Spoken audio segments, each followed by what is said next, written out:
Assalamualaikum warahmatullahi wabarakatuh. Perkenalkan, saya Diha Ayuna Bila Rahma dari Prodi S1 Farmasi Stikes Bakti Mandala Husada Selawi. Di sini, saya akan memaparkan materi tentang obat yang berpengaruh pada darah. Slide yang pertama, ada 3 kelainan darah yang penting, di antaranya ada trombosis, perdarahan, dan anemia. Trombosis adalah terbentuknya gumpalan darah di pembuluh darah arteri. Kondisi ini bisa menghambat aliran darah ke organ tubuh tertentu, sehingga berpotensi menyebabkan kondisi yang serius seperti serangan jantung dan stroke. Kemudian, pendarahan atau hemoragi merupakan istilah kedokteran yang digunakan untuk menjelaskan ekstravasi atau keluarnya darah dari tempat semula. Yang terakhir ada anemia. Anemia adalah kekurangan sel darah merah. Kemudian, di sini ada respon normal terhadap trauma vaskuler. Ada pembentukan bekuan dan fibrinolisis. Pembentukan bekuan. Pembentukan bekuan memerlukan aktivasi trombosit, agregasi yang diikuti pembentukan trombin. Trombosit memberikan respon vaskuler karena proses aktivasi menyangkut 3 tahap, antara lain adesi pada sisi luka, pelepasan granul intraseluler, dan agregasi trombosit. Secara normal, trombosit berbentuk tidak aktif.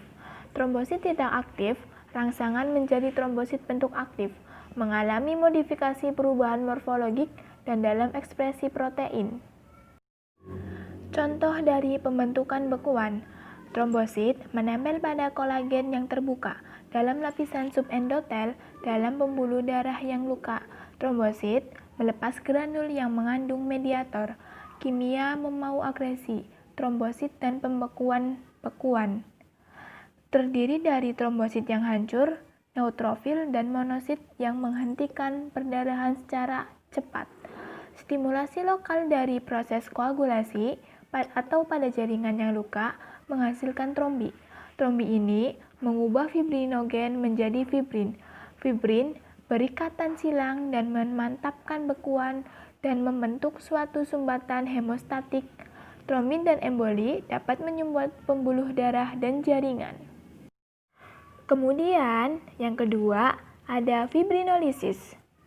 Fibrinolisis merupakan kondisi pecahnya fibrin atau salah satu agen pembekuan darah yang diproduksi dalam darah sebagai produk akhir koagulasi.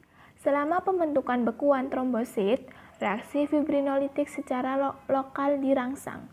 Plasminogen diubah menjadi plasmin-plasmin, akan mengganggu terbentuknya bekuan dan mencairkan jaringan fibrin sementara luka mulai membaik. Enzim fibrinolitik digunakan untuk pengobatan infark miokard atau emboli paru. Sinyal kimiawi yang memacu agregasi trombosit. Penurunan kadar protasiklin sel endotel yang rusak menghasilkan protasiklin lebih sedikit, kolagen terekspos, dan peningkatan sintesis tromboksan. Selanjutnya, ada koagulasi darah. Proses koagulasi membentuk trombin melalui 2 jalur. Yang pertama, ekstrinsik atau faktor ke-7, dan yang kedua, intrinsik atau faktor ke-11. Kedua faktor tersebut melalui reaksi enzimatik mengubah protrombin menjadi trombin. Trombin mengubah fibrinogen menjadi fibrin. Trombin juga mengaktifkan faktor ke-13 yang membuat fibrin menjadi tidak larut. Jika trombin tidak terbentuk, maka tidak terjadi koagulasi. Kemudian, penghambat agregasi trombosit. Yang pertama, ada aspirin, yang kedua ticopridin, dan yang ketiga dipiridamol. Yang pertama ada aspirin.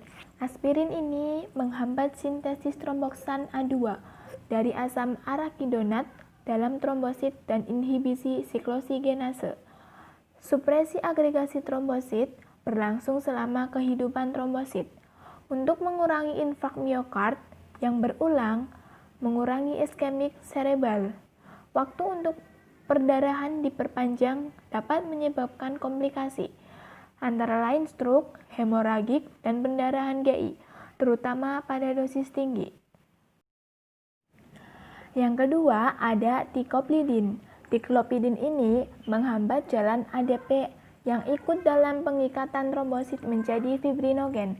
Obat dapat menyebabkan perdarahan yang lama. Efek samping serius neutropenia. Obat terakhir pada pasien yang tidak dapat menggunakan aspirin. Jadi, ticoplidin ini bisa dijadikan alternatif untuk orang yang tidak dapat menggunakan obat aspirin. Dan untuk yang terakhir ada dipiridamol. Dipiridamol ini vasodilator koroner untuk mencegah angina pectoris. Bersama dengan warfarin, efektif untuk menghambat embolisasi katup jantung. Kemudian ada obat antikoagulan. Yang pertama ada warfarin dan heparin. Yang pertama ada warfarin. Warfarin bekerja dengan menghasilkan faktor pembekuan darah yang tidak aktif, diberikan secara PO, dan dapat menimbulkan gangguan perdarahan. Obat trombolitik. Obat trombolitik akut pada pasien dapat diobati dengan obat yang mengaktifkan konversi plasminogen menjadi plasmin. Contohnya ada alteplase, streptokinase, antitryptase, dan urokinase. Yang kedua, ada heparin. Heparin ini antikoagulan suntikan. Kerjanya cepat dan sering digunakan untuk keadaan darurat, penghambat pembentukan trombus.